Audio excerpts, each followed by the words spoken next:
Evan Centopani is one of the most respected and talented bodybuilders on the scene today. Recently, he has become the outspoken spokesperson for Prime Nutrition, a brash young supplement company making waves in the fitness industry. At his home in Connecticut, Evan sat down with Prime Nutrition's cameras to talk about the state of bodybuilding, the effects of social media on the sport, the act of balancing his personal and professional life, and why lately this has become even more of a concern for him. One of Evan's main criticisms of the way bodybuilding is portrayed today is the tendency for many of the athletes to fish for attention by making posts on Facebook and other social media sites to try to turn bodybuilding into an epic struggle that highlights only the suffering. He doesn't see it that way. I see it all the time. I see it in the gym, I see it online, I see it on Instagram.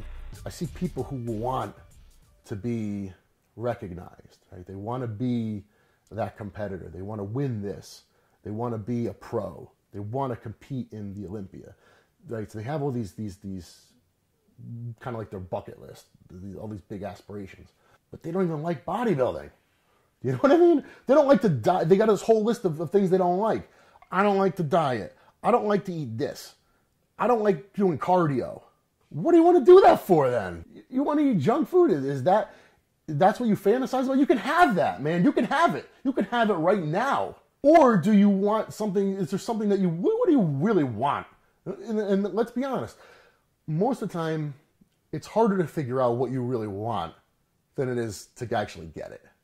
I think that for some people, if they worked a desk job, they would find a way to, portray it as the epic struggle. Like they could somehow equate that to leading the front line in a war.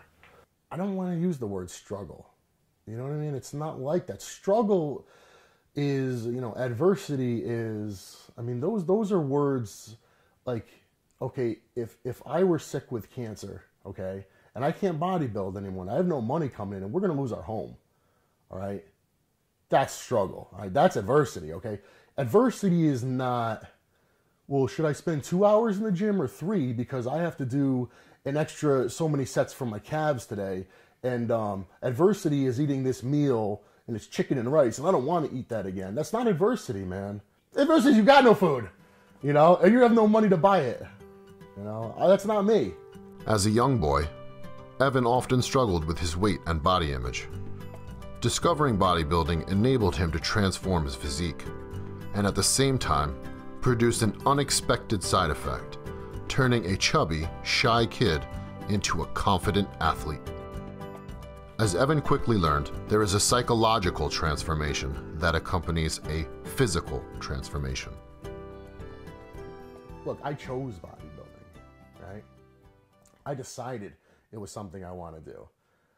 I didn't decide to do it because I wanted to ruin my life, right? Because I wanted to chain myself to the wall and just make my life a living hell. You know what I mean? And struggle through this and that. No, I chose bodybuilding because as a teenager, I thought it was something that it was going to enhance my life.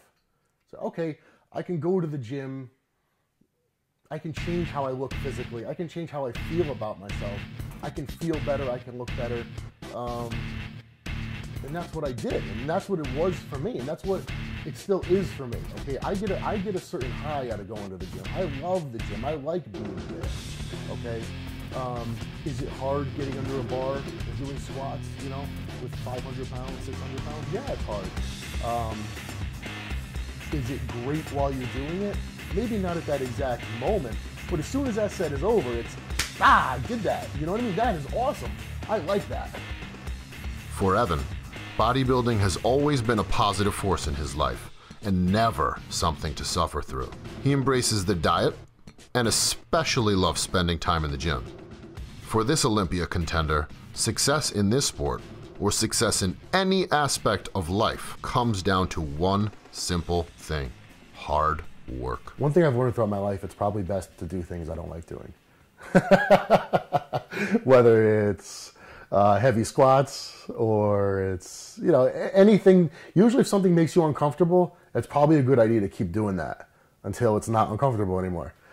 The ultimate goal of all the hard work And bodybuilding's greatest honor is, of course, the Olympia. Evan has made his bid for the Sandow on 2 occasions, in 2012 and 2013. But he explains how he keeps that experience in perspective by remembering what is truly important about achieving that level of success. Certainly standing on the Olympia stage is exciting. To be totally honest, I don't think that my career or what I've done as a bodybuilder has hit me. It probably won't hit me until I'm done with it. And it's, 5-10 years down the road, I'm on to the next thing. And I look back and I say, wow, I did that and I went here and, this I used to look like this. So it'll probably sink in then. When you're doing it, it's different. Of course, I know I'm on the Olympia stage and I know there's no bigger stage in the world. And I know that I'm standing on stage next to the best bodybuilders in the world, some which may go down as the best in history. So, it's pretty wild. It's absolutely wild. But I just don't think that the full effect will hit me until I'm done and on to the next thing. When you're in it, usually the gravity of it doesn't really take effect. But there is a deeper reason why Centopani is able to keep his presence on the Olympia stage in perspective. The roots of that go back to his relationship with his father and his early years as a child of divorce. Well, growing up, my parents divorced at an early age. I was about 3. They got divorced. I lived with my mother, and my father lived one town over. And I saw him 3 days a week, so I saw him a lot. We would spend a lot of time together. And I always very much looked forward to being with my dad because, I don't know, we always got along well. We're maybe similar in a lot of ways, feel like we kind of understand each other. And I always looked up to my father, very much. So I don't know why sometimes I talk about my dad, I get kind of choked up. It's been 3 years that he was diagnosed with a rare form of cancer called neuroendocrine. He's had 2 major surgeries. One, they removed his right lung. We followed that up with a course of chemotherapy as just kind of a preventative thing to kind of clean up whatever may be residual. Before he could even finish that course of chemotherapy, they found a couple tumors in his chest and in his neck. So he went in for his 2nd major surgery at the end of last year, which they had to do a full sternotomy and open up his chest and remove tumors there. They had to cut his neck from side to side. They had to remove one of his carotid arteries because there was a tumor.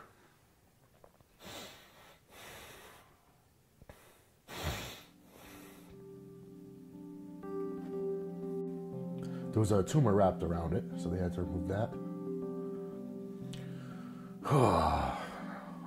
And remove a couple tumors from his neck. And then they followed that up with a really, really harsh course of chemo.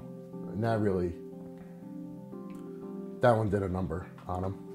But yeah, my father's always a huge positive influence in my life. So I learned a lot of things from him growing up. I know probably everybody looks at their father as the biggest, strongest guy and, someone who can do anything and he knows everything. Really always looked at my father that way. And still to this day, still always very impressed with everything that he knows and everything that he has the ability to do. I always saw my father as a determined person. Maybe so far as to say that he's stubborn, but really never gave up, doesn't give up on things, and always just looks for a way, whatever way there is to make something work, he'll find a way to fix it, His experience with his father's struggle has reinforced something his dad said to him when he first got into bodybuilding. Just don't do anything stupid. Think twice when it comes to your health. Obviously, this advice is hitting home even more now, especially since the birth of his daughter. If being the #1 bodybuilder in the world was all I cared about, then I would probably go down that road. And I wouldn't care about my health. I wouldn't care about anything else. I would just do that. But that's not the approach I take. That's not how I feel about it. So for me, I want to get on stage next time and I want to be significantly better. Okay, and I feel that I have the potential to be. But to do it in a safe way, or at least what I consider to be a safe way, takes a little bit more time. Things are pretty good. We live what I consider to be a pretty good life. It's pretty normal. Like I look around at a lot of other people and I say, geez, their life is chaotic. They don't sit down for dinner. together. Their life is just chaos. Now, I feel that my life is pretty calm. I'm not saying it's easy, but I think most things are what you make them. It's like a situation could be as easy or as difficult as you make it. If you want to complicate it, you could certainly do it. Someone life's biggest problems or questions have the most simple answers. Although it sometimes doesn't always seem that way. The coming year will certainly be an interesting one and may determine Evan's future as a competitive bodybuilder. And Prime Nutrition's cameras will be there throughout his contest preparations. Subscribe to our YouTube channel to follow along as we post updates in the coming months. We've got a product in the works right now. We've been working with John Meadows, right? Formulating his intra-workout drink. It's a combination of highly branched cyclic dextrins, very bioavailable, quick carbohydrate, combined with free-form amino acids, essential aminos, in about a 2-to-1 carb to amino ratio. Naturally flavored, naturally sweetened. Awesome. I used it for about 2 weeks straight. Well, we've been going through different prototypes, different flavors and things like that. Love it. It is a real product.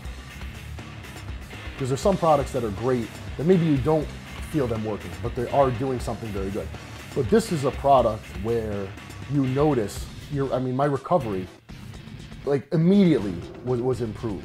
The last time I was really excited, about a sports product, it's been a while. A lot of them, it's the same old stuff, And I'm all about the basics. But this product is good. And it's good, honestly, it is basic. It is basic, but it works.